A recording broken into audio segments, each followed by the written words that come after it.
Hi all, this is part 5 of my Euro Yen trade. So in part 4 I left off by just talking about my entry on this position ad I did on just right around there. In the bigger picture, where this position ad happened is quite recently. It happened right over there. That's where it happened. So you can see this is where the big position ad happened, right over there. So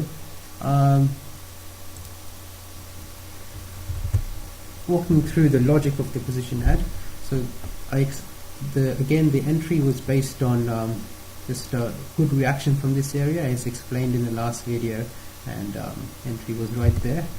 Now for this one there was a lot of trade management, which I think was done relatively well. So what happened was I had my stops initially here, quite wide stops, and once I saw it move up and get to the top of this area, I moved my stops up to this blue line, okay, and that, with the reasoning that okay, it's holding above this support. This seemed like a fake move down from this sort of consolidation, because there was a wick here and just moved down here without any consolidation. So I thought this was a good place to put my stops. But yes, and then when price started consolidating a little bit more around this resistance, again support, using my entry line as a sort of support. So I moved my stops up to this area now, and then once I saw this price coming down really strongly, this is when I started to move my blue line support, stop loss line, just a little bit down, because I wanted to not get taken out by a sort of hunt for liquidity candle. So I didn't want to get taken out by a fake move down, right? So or a spike move down. So in order to have information about whether or not this was indeed a spike, I moved my stop loss down and waited to see how this would pan out. And this was, and I think I was able to do this because I was quite confident in this whole read that this was indeed a trap for sellers, and the buyers are completely in control, because this black support and resistance, the very key support and resistance area here, which had been acting as resistance over here and is acting as support over here, that area was holding quite nicely. So for that reason, I thought buyers are completely in control of this game over here, so I should be looking to buy, and I can give the sellers a bit more room to prove me wrong, because I'm confident in this view. So over here, what I noticed, this situation felt familiar to me, and I couldn't figure out why initially, but after some thinking I realized why it felt familiar to me. It was sort of like a subconscious sort of feeling that yes, this seems really familiar, and that it really feels like it's going to break out. So later on I realized it was based on sort of this sort of congestion over here, this ranging action, very strong buys up, again some congestion, but in a sort of higher low and higher low sequence being maintained. It looked extremely similar to this kind of picture, and this picture was actually the entry of this whole big trade.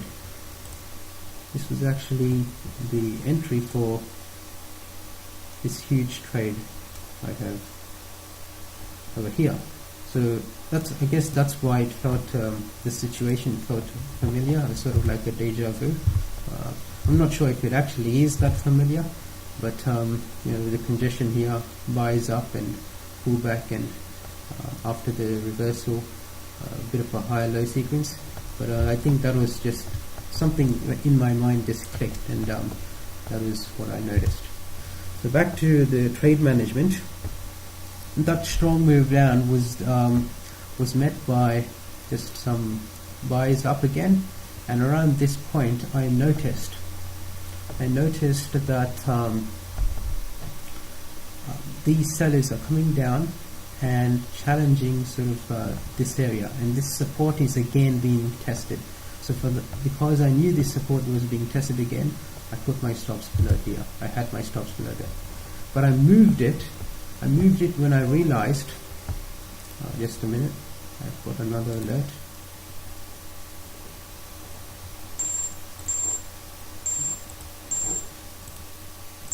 Sorry for the interruptions, but at least this is a live account of this trade.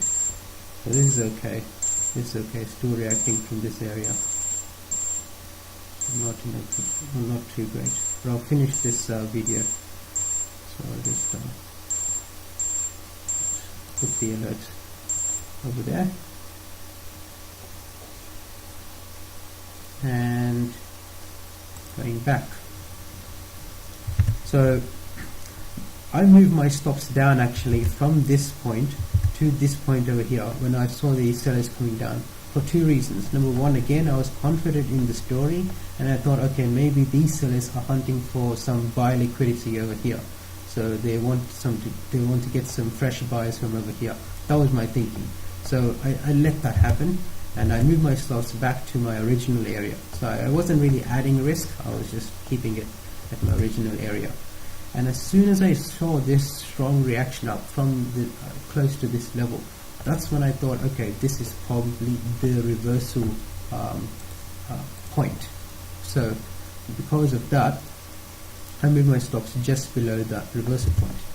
So price, and on the 1 minute, the price will actually it was not confirmed that it was a reversal point because it had not taken out this seller. But given that it was reacting from a very logical area, I thought this is good enough. I can put my stops over there. So what happened was indeed price did go up and even challenged this seller. So and at this point is when I started thinking about how similar this looks to the bigger weekly picture of this whole trade. And I won't go into the weekly picture now because that's covered in part 1 of this trade review. But basically the key characteristics are in a sort of uptrend flow, and sellers from one area come down and buyers push it up, sellers from another area come down, and this is when I realized this may be acting like a small channel. So if indeed price comes down, I might have to move my stops below over here again if price is in a channel and hunting for this kind of buy liquidity around this area again. So that was my thinking, and I was ready to move my stops down depending on the way it came down. So this uptrend flow and that sort of theme I'll cover in just a few slides. So around this point again, I was thinking, okay, so because it's taking a while to move over here, I thought I reanalyzed the situation and just gave myself confirmation that yes, if price were to reverse, the logical thing for it to do was to get some sellers from this area first. So I was still confident with the buys, and when this candle and when these sellers started coming down, this is when I was ready to move my stops just below here, just to see whether how these sellers would react. And around this time is when I saw these buyers coming up from this area without making a lower low. I realized how similar this looks to the weekly picture, and this weekly picture and similarity I'll cover in the next video, and in the next video I'll look to complete all the other sell hedge entries. So thanks, and comments and questions are very much welcome.